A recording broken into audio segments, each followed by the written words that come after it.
Wat was dit? Is dit weerlig? Wat soek julle daar in my huis? Wie is julle? Nancy, ons het net vir die nag 'n bietjie skuiling nodig As gehad. julle vir my lieg, gaan julle dit bring. Wat praat jy nou van lieg? Wel, ek kan aan net een rede dink hoekom twee vreemdelinge hier kom slaap het in die middel van nêrens. Julle is op 'n jagtog om my te vang. Maar as julle dink dit gaan maklik wees, Meneer, asseblief, ons het nie kom moeilikheid soek nie.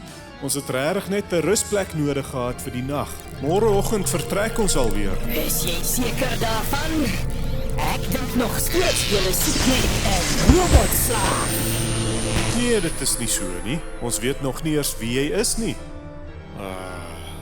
Of wat jy is nie. Ek is Bliksem die robot en ek skiet bliksemstrale, so jy beter in jou spoor trap. Bly te ken, meneer. Ek is Jak Stein en hierdie is my beste vriend Sniff Blaffelaar. Mag ons asseblief hier oornag? Net as jy julle kan gedra. Ons sal ons bes probeer. Ek hoop jy het 'n baadjie of 'n jas. Ja, ek het 'n baadjie in my rugsak. Hoekom vra jy? Dit kan nogal baie koud word hier rond in die nag. Ja, ek begin dit nogal voel. Nou maar kom sit hier buite, dan maak ek vir julle vuur om julleself by warm te maak. Dankie, dit klink na 'n goeie idee. Ek kry gou my baadjie. Kom Sniff Blaffelaar, laat ons 'n bietjie uitvind waarmee het ons hier te kampe.